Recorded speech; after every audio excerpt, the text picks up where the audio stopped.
Okay, hello, John Dove here from the Advocacy Club.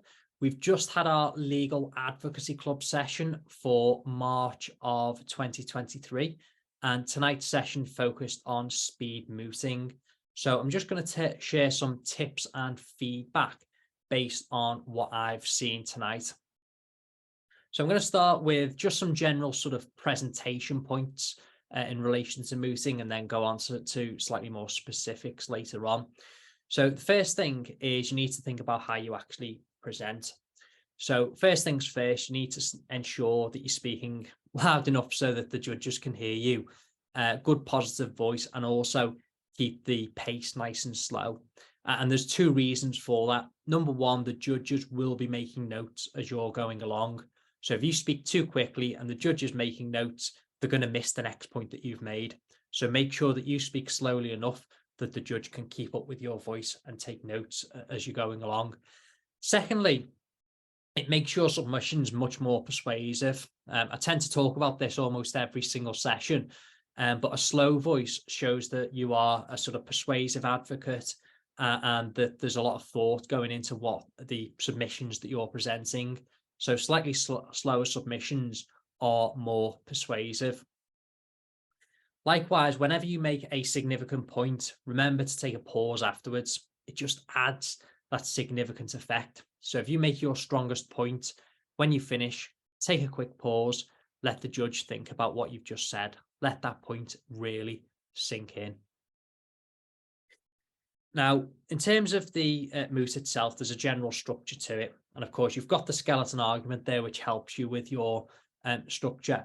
But when it comes to presenting the oral submissions themselves, you want to start firstly with the correct salutation. So start by saying, "May it please the court."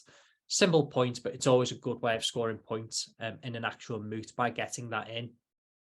If you are for the appellant, you want to introduce yourself and introduce your opponent. And always ask the judge if they need a summary of the facts. It's just courteous. They'll probably say no, and they might want the facts, but it's always courteous just to ask for the facts. And if they do want them, try and summarize the facts as best you can so that they're accurate, but not taking up too much time in relation to the moot itself. From there, you want to give the court a brief roadmap of where you're going. So in a sentence or two, just summarize what are the key points that you're going to make. Which points are you going to rely upon when it comes to your submissions? So you can say, I've got 3 points to make today, which are X, Y, and Z. And then jump into your submissions. Now, when it comes to the substantive part of your submissions themselves, always refer back to the skeleton argument. So every point that you make will have a sort of corresponding point within the skeleton argument. So if it's a paragraph 2, you say, I'm now going to refer to my point as set out at paragraph 2, and then jump in from there. Remember that everything that you say needs to be backed up with authority. So in the context of a moot, that's going to be either the legislation or the case law that's included within the bundle. You'll notice that we include all the case law within our bundles, so it's all there for you. And remember to back up what you're saying with authority. Now, of course, when it comes to citing the cases themselves, there's normally quite lengthy citations that go with those. So it can always be courteous at the start of the moot to ask the judge if they're happy for you to dispense with formal citations. Normally the judge will say yes, and it's a good way of you saving time later in the moot when you're citing each of the cases. Now, when you're citing the cases, it might be the case that you're only relying upon the key parts of the ratio of the case. So it could be, for example, that you're referring to the case of Crown and Brown in the context of this case being that, unless there are extreme circumstances, consent is no defense to GBH. So if that's the case, you're just relying on the general ratio, you can simply say that. You can simply make that point. If you're relying upon a specific part within the judgment, so it could be that you're trying to distinguish a case. So let's say there's a case that goes against you and you might be trying to distinguish that case. There might be a judgment in there which has a quick line of obiter dicta, which you think helped your case. We'll take the judge to that specific part of the judgment. You might say, I'm going to take you to paragraph 50, page 50 of the bundle, paragraph 49, line 5, which states, And then you can read that specific part out if you think that that helps your case. Always remember though, whenever you are taking the judge to a specific part of the bundle, make sure the judge finds that part of the bundle before you carry on. No point just sort of stating where you're taking the judge and then carrying on. Make sure they find that part first, because the last thing you want is that you're still carrying on with your submissions while the judge is still frantically flicking through, trying to find that part. Another point on presentation as well is that you should practice your submissions a number of times beforehand, for a number of reasons.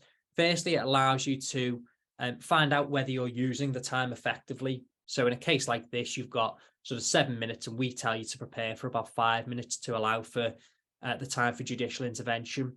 So when you present your submissions, you should be aiming for about 5 minutes. If you find that you're finishing after 3 when you're going through practice, you're either speaking too quickly or you've not got enough material in there. So practice is a really good way of finding out A, how you fill the time, and B, whether you're speaking too quickly. It also allows you to become familiar with the material as well, so that you become less reliant on a script and that you're not reading out verbatim when it comes to the presentation itself. Because remember, mooting is all about being persuasive. If you're reading from a script, you're not going to be very persuasive at all. So practice is absolutely key when it comes to mooting. I say this time and again, when it comes to mooting as well, and judicial intervention is absolutely crucial. So judicial intervention can be what makes or breaks a moot. Sometimes moots can be very close and they can be decided on which mooter responded better to judicial intervention. So this is something that you can prepare for. Think about this in advance. Look at your case. Look where the weaknesses lie. Look at where the strengths in your opponent's case lie. So really go through that in detail and think. This will sort of give you a good indication as to where the questions are going to come by way of judicial intervention. And at least if you've thought about this beforehand, you can think about a logical response. So you've sort of thought about it in advance. Then when the questions come in a moot and you actually are given a question by way of judicial intervention, don't feel the need to just jump in straight away with an answer. Take a second, have a pause, have a think, and then answer. You'll give a much more thoughtful and a much more logical answer. If you need to buy some time, you can say something like, my lady, that is an interesting question that you pose. I would respond in this way. Bought yourself a few seconds and away you go. In terms of the submissions as well, think about what the main points in the moot is. So look at where the points of contention are. So sometimes there might be sort of minor points which don't really take your argument that much further, or sometimes there might be points which are largely agreed. So you don't need to spend a lot of time arguing those, because it's not going to help you very much in terms of developing your argument. And it's also taking away time that could be spent on the more important points. So think about how you spend your time. Spend the most amount of time on your strongest points and the most contentious points in the moot. And then when it comes to the conclusion, simply finish by saying something courteous along the lines of, unless I can assist any further, those are my submissions, and then finish. So I hope that advice has been helpful, and I'll see you again next time.